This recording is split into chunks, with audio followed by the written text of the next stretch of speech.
Alrighty, good day hoseheads and welcome to my final thoughts. I got a lot to say about this game and hopefully I can do it justice. Most of my problems aren't just because of the systems and stuff I was using. Either way, I think there's some inherent issues that I'll definitely go over throughout the course of my final thoughts. It's not all bad, so stay tuned, see what I actually did like about this game. First up, the bad. Alrighty, I'm going to start off with the bad this time, just to get it out of the way because there is quite a lot to go over, and I don't want to leave that as the last sour taste in my mouth. The more I played through this game, the more I noticed that the South Parkiness of it was rather light.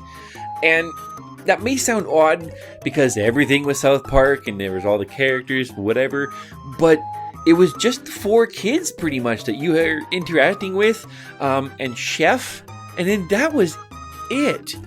The humor was really light. It was kind of there in some of the comments that the kids would say when you're going through a level.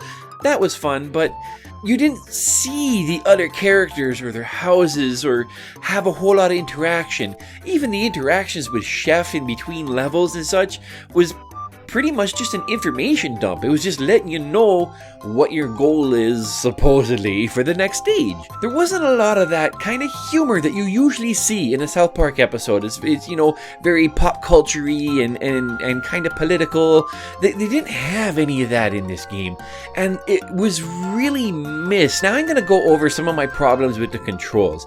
And now some of it might have something to do with the fact that I was using an emulator and I wasn't using the original hardware, but I do think that some of these complaints were baked into the game because I did change the controls in game and there was a few things that were really light in there that really needed more customization, I guess. To start, the beginning controls you had, when you looked up and let go of the analog stick, it would lower your thing right back down. It would center you back down, which is really frustrating, especially if you have to aim up for anything, like the big turkey boss. And then when I went into the options, there was only 2 control schemes, and the name of it didn't tell me anything about what it would do. And when I changed it, it really messed with the controls. Like, it swapped some of the controls to the other analog stick, and then it reversed stuff. It was really, really weird. I had to go into the emulator controls and completely mess with things just to get it functional so I could at least play the game. And even then, after I adjusted the controls, it was still really awkward. There was this float and drift that you would have whenever you were trying to look around or look up or down.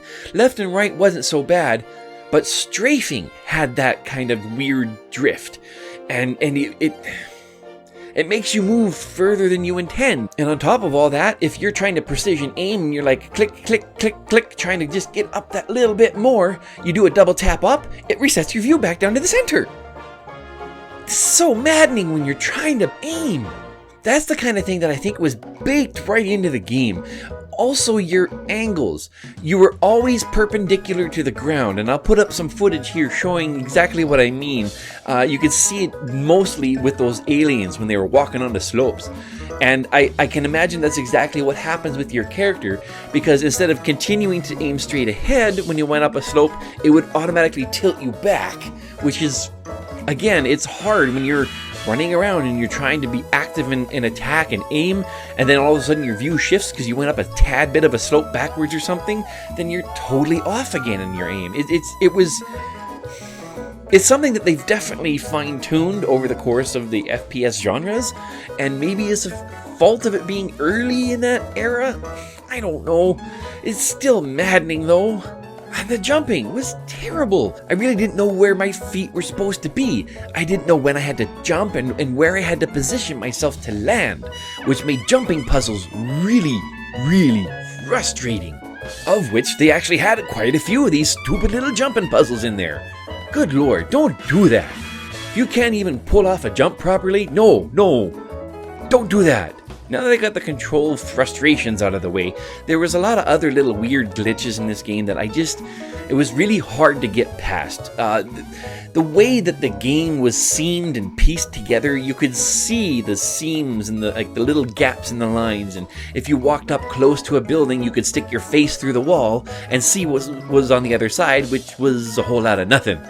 It really broke immersion, and it made it really difficult when I was trying to do some of those jumping puzzles, because I have to hug a wall to be able to get up, and oy jeebus, it was so hard to see what was going on half the time. Also, I don't understand how that mini-map was supposed to work. Sometimes there was an arrow along one edge of the mini-map. I don't know if that was pointing me in the direction I had to go, or if it was pointing north. There was that weird little green square, but it was completely off-centered of the actual circle mini-map.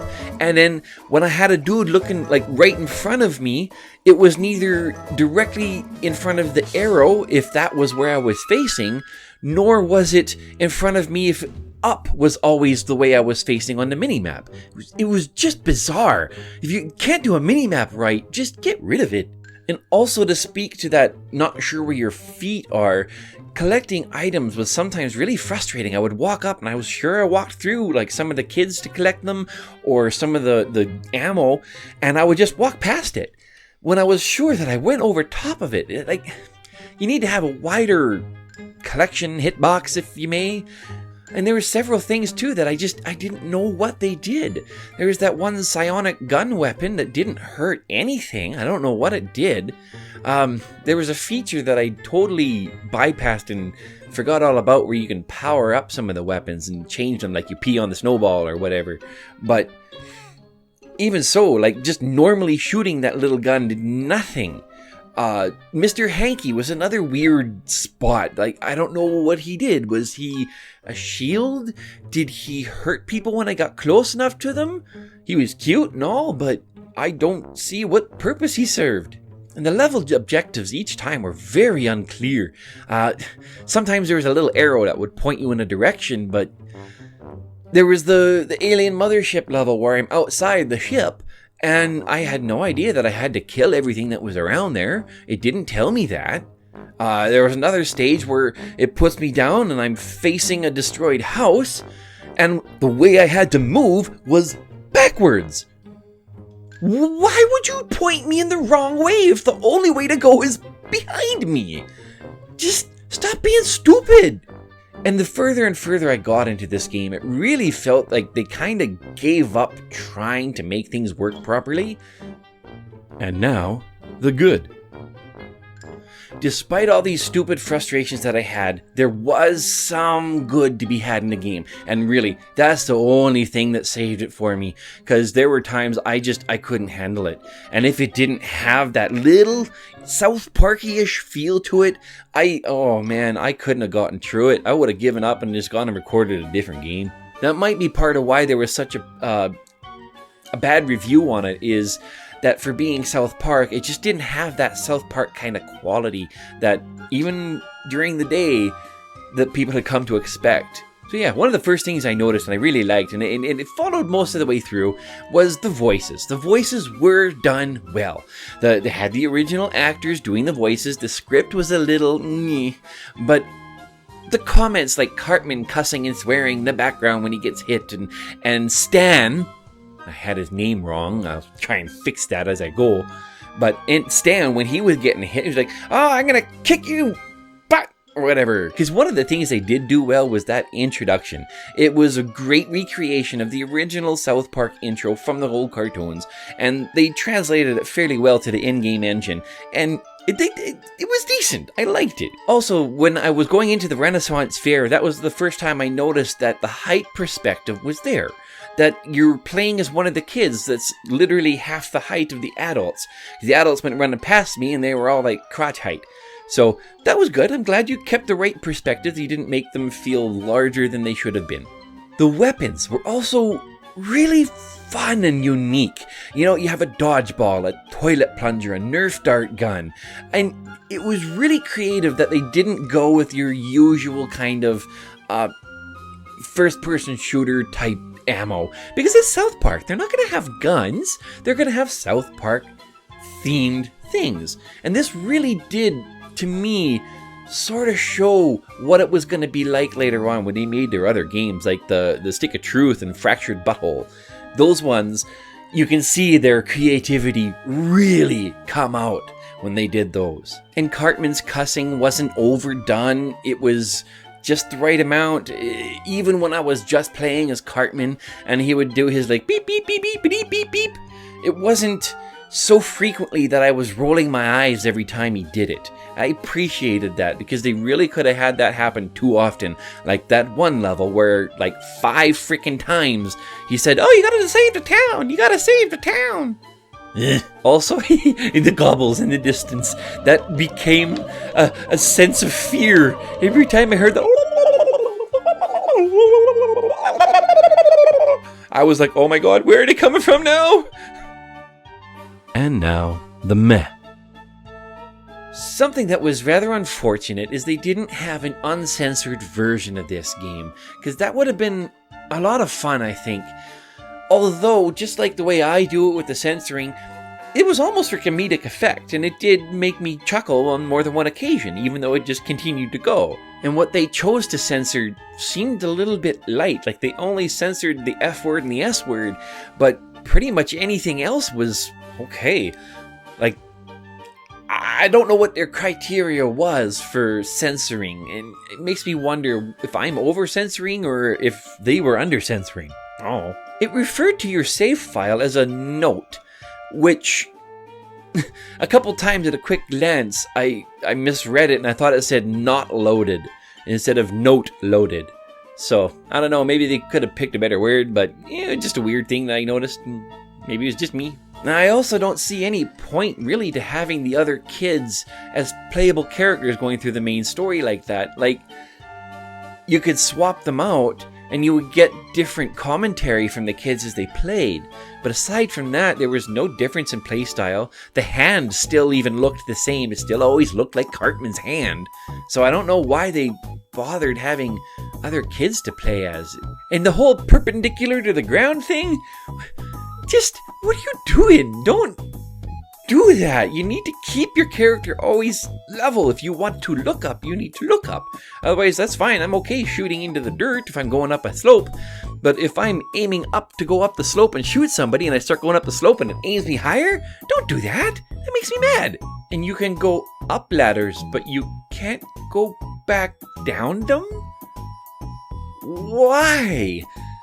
I could hold back on the analog stick all day and he wouldn't budge. I had to go all the way back up the ladder and then jump off the cliff if I wanted to get back down. I don't understand the reasoning for one-way ladders. It makes no sense. And those robots, it was neat that they had like a real face on it. It was poorly done because the days and the technology of the day. But I'm sure they had like Matt and Trey's face that were appearing on those robots, and that was a nice touch. I like that. It gives that little bit of a behind-the-scenes feel to it. It was neat. And now, the final verdict. Okay, I'm just gonna say it right off the hop. The game was bad. It was not well done. There was so many little things wrong with it. Even bypassing some of my issues controller-wise, there was just so much boring about it. There wasn't very good level design. It was very static and felt so empty. The crosshairs were off by default, which in a first-person shooter, you really do need to have those crosshairs just to remind you where you're shooting to, or some sort of way to know how you're aiming. The enemies were super repetitive. They only had like one enemy per chapter, and that was like 3 or 4 different levels depending on the chapter. And it really got tiresome. They could have added like other enemies in with it. They could have had the cows and the turkeys at the same level and varied it up a little bit, or turned some of those goats and bunnies into other enemies that you could have fought as well. It was fun at first, but it really wore thin. As I said before, the South Park aspect was rather light. It didn't have a whole lot of the characters involved in the game. They really could have had more of the world put into it to make it feel a bit more South Parkish. Even having more of the houses and more recognizable things like that. It just all felt like it was a cut and paste of like a generic first-person shooter, and then they just slapped a couple of skins on it. It didn't do it so well, but I can see the groundwork they laid when they made this game for what was to come in the newer games. They had that original weapon and fighting system. They didn't go with a standard first-person shooter genre. They shook it up by giving you different weapons and making it feel unique. The in-level commentary was also really great. It was well done. It wasn't overdone. And even in my last day of gameplay, I was still chuckling at some of the stuff that they said. And that's a good sign. Even the enemy noises were fun. When I was going through that last mothership level and I ran into the turkeys again, immediately I had that sense of dread. Oh god, not those turkeys again. But it was still fun. I like that it was a human making the turkey noise. And you know, with all the success they've had with the two newer games that they came out with there, the Stick of Truth and Fractured Butthole, I would really like them to revisit this game and basically wipe the slate clean and do another first-person shooter. I think they could do a whole lot better with it this time around. And I could see being like a whole South Park clone battle royale kind of thing going on, and I'm sure it would get a whole new generation of kids interested again in South Park, especially now since they have a bigger budget and they have better production values. They really need to revisit this genre of a game. It had so much potential, but it was lost, probably due to budget reasons and early technology. Fix it. Do it better. You have the power. But unfortunately, this game is just not worth playing today. Not even for the South Park aspects of it. Don't put yourself through that torture. Unless you're a sadist, in which case, have fun. So unfortunately, this game gets 3 pissy yellow snowballs out of 10. The only reason it gets 3 is because I see potential. Well, Hoseheads, that about does it for me this week, and I hope you enjoyed the show. But with any luck, you didn't enjoy it too much, and I don't have to put myself through this kind of torture again. Anyway, if you do have another suggestion for a game you'd like me to review, please put it in the comment section below, and I'll take a look at it, and maybe we'll get her done. Thanks, eh? Alright, you little piss ants. You had your fun watching me suffer, but it's over. Go get your jollies somewhere else. You all need professional help. But wait, that's not all! In just a few short days, you will receive yet another episode absolutely free! By using the patented YouTube interface, you can have unlimited access to all previous videos in the series. Act now and you can even be alerted when new episodes become available. Simply click 1-800-SUBSCRIBE. That's 1-800-SUBSCRIBE. Previously Delicious is not responsible for any butt hurt, loss of time, indigestion, ruined childhoods, loss of civility, or shattered pink glasses that might arise from exposure to this product. Please, use at your own risk. You are a big boy and or girl, and no one has forced you to watch this. If someone has, your beef is with them. Seriously, folks, at this point, you should know how all this works. I'm only reminding you for the poops and laughs.